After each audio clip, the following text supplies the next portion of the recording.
بسم اللہ الرحمن الرحیم۔ رکانہ بن عبید یزید تابعی خوبصورت، بہادر اور ذہین مرد تھا۔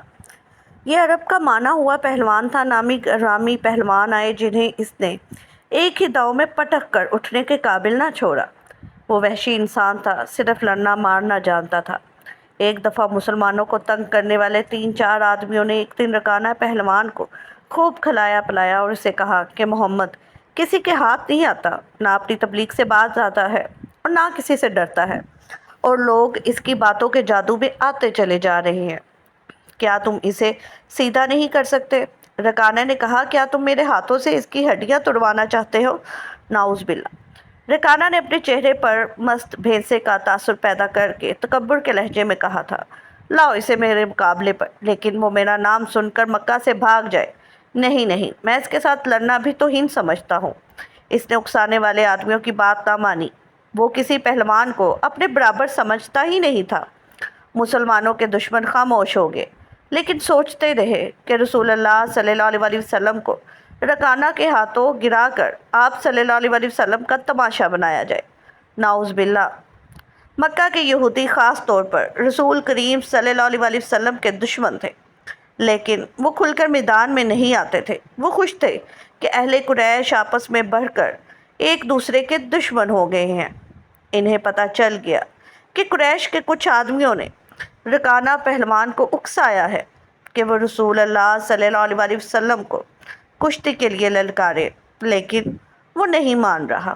ایک روز رکانہ رات کے وقت ایک گلی سے گزر رہا تھا کہ اس کے قریب سے ایک بڑی حسین و جوان لڑکی گزری۔ چاندنی رات میں لڑکی نے رکانہ کو پہچان لیا اور مسکرائی۔ رکانہ وحشی تھا، وہ رک گیا اور لڑکی کا راستہ روک لیا۔ کیا تم جانتی ہو کہ عورت مرد کی طرف دیکھ کر مسکراتی ہے تو اس کا مطلب کیا ہوتا ہے؟ رکانہ پہلوان نے پوچھا، کون ہو تم؟ اس کا مطلب ہوتا ہے کہ عورت اس مرد کو چاہتی ہے۔ اس جوان لڑکی نے جواب دیا، میں سبتہ بنت ارمن یہودی کی بیٹی۔ رکانہ نے کہا اور لڑکی کے کندھوں پر ہاتھ رکھ کر اسے اپنے قریب کر کے بولا، کیا میرا جسم تمہیں اتنا اچھا لگتا ہے؟ اور کیا میری طاقت تمہاری طاقت نے مجھے مانوس کر دیا ہے؟ سبت نے ہٹتے ہوئے کہا، تو محمد کون کہتا ہے؟ رکانہ نے گرج کر پوچھا، سب کہتے ہیں۔ سبت نے کہا، پہلے محمد صلی اللہ علیہ وسلم کو گراؤ، میں اپنا جسم تمہیں انعام میں دوں گی۔ اللہ کے بیٹوں اور بیٹوں کی قسم، تیری بات پوری کر کے تیرے سامنے آؤں گا۔ رکانہ نے کہا، لیکن تو نے غلط سنا ہے کہ میں محمد سے ڈرتا ہوں۔ بات یہ ہے کہ میں اپنے سے کمزور سے لڑنا میں اپنی توہین سمجھتا ہوں، لیکن تیری بات پوری کروں گا۔ مشہور مورخ ابن ہشام نے لکھا ہے کہ رسول کریم صلی اللہ علیہ وسلم نے خود رکانہ پہلوان کو کشتی کے لیے للکارا تھا، لیکن دوسرے مورخ عبدالصیر نے جو شہادت پیش کی ہے وہ صحیح ہے کہ رکانہ نے محمد کو کشتی کے لیے للکارا اور اس نے کہا، میرے بیٹے تم بڑے دل اور بڑی جرات والے آدمی ہو۔ میں یہ بھی جانتا ہوں کہ تم جھوٹ بولنے سے نفرت کرتے ہو، لیکن مرد کی جرات اور صداقت کا پتہ اکھاڑے میں چلتا ہے۔ آؤ میرے مقابلے میں اکھاڑے میں اترو۔ اگر مجھے گرا لو تو میں تمہیں اللہ کا بھیجا ہوا نبی مان لوں گا۔ اللہ کی قسم، تمہارا مذہب قبول کر لوں گا، لیکن یہ ایک بھتیجے اور چچا کی کشتی نہیں ہوگی۔ رسول اکرم صلی اللہ علیہ وسلم نے رکانہ کی للکار کے جواب میں کہا، ایک بت پرست اور سچے دین کے پیغمبر کی لڑائی ہو گئی، تو ہار گیا تو اپنا وعدہ نہ بھول جانا۔ مکہ میں یہ خبر صحرا کی آندھی کی طرح پھیل گئی کہ رکانہ پہلوان اور محمد کی کشتی ہوگی، اور جو ہارے گا وہ جیتنے والے کا مذہب قبول کر لے گا۔ قریش کا بچہ بچہ، مرد و زن اور یہودی ہجوم کر کے آگے۔ مسلمانوں کی تعداد بہت تھوڑی تھی۔ وہ تلواروں اور برچھوں سے مسلح ہو کر آئے، کیونکہ انہیں خطرہ محسوس ہو رہا تھا کہ قریش کشتی کو بہانہ بنا کر رسول کریم صلی اللہ علیہ وسلم کو نقصان پہنچائیں گے۔ عرب کا سب سے زیادہ طاقتور اور وحشی پہلوان رکانہ بن عبید یزید رسول کریم صلی اللہ علیہ وسلم کے مقابلے پر اترا۔ اس نے حضور صلی اللہ علیہ وسلم پر طنزیہ نظر ڈالی اور آپ صلی اللہ علیہ وسلم پر تھپکی کسی۔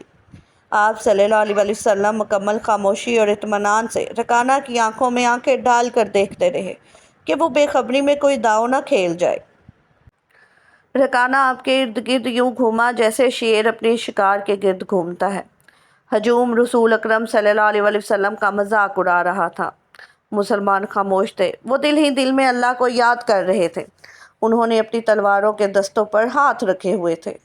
پھر نہ جانے کیا ہوا کہ رسول اکرم صلی اللہ علیہ وسلم نے کیا داؤ کھیلا۔ ابن الاسیر کہتے ہیں کہ آپ صلی اللہ علیہ وسلم نے رکانہ کو اٹھا کر زمین پر پٹک دیا۔ رکانہ زخمی شیر کی طرح اٹھا اور گرا کر آپ صلی اللہ علیہ وسلم پر حملہ آور ہوا۔ آپ صلی اللہ علیہ وسلم نے پھر وہی داؤ کھیلا اور اسے پٹک دیا۔ وہ اٹھا تو آپ صلی اللہ علیہ وسلم نے اسے تیسری بار پٹکا۔ بھاری بھرکم جسم 3 بار پٹکا گیا تو کشتی جاری رکھنے کے قابل نہ رہا۔ رکانہ سر جھکا کر اکھاڑے سے نکل گیا۔ ہجوم پر سناٹا طاری ہو گیا اور مسلمان ننگی تلواریں اور برچیاں ہوا میں لہرا لہرا کر اور اچھال اچھال کر نعرے لگا رہے تھے۔ رکانہ رسول کریم صلی اللہ علیہ وسلم نے للکار کر کہا، اپنا وعدہ پورا کر اور یہی اعلان کر کہ آج سے تم مسلمان ہے۔ رکانہ نے قبول اسلام سے صاف انکار کر دیا اور پھر فتح مکہ کے دن اسلام قبول کر لیا۔ بعض مورخین نے لکھا ہے کہ رکانہ نے کشتی والے دن ہی اسلام قبول کر لیا تھا اور کہا تھا کہ جس شخص نے مجھے ہرایا ہے یہ کوئی عام آدمی ہو ہی نہیں سکتا بلکہ یہ اللہ کا ہی نبی ہے۔ سبحان اللہ۔ آپ کو ویڈیو اچھی لگی ہو تو لائک اور شیئر ضرور کیجیے گا، سبسکرائب کرنا مت بھولیے گا۔ شکریہ۔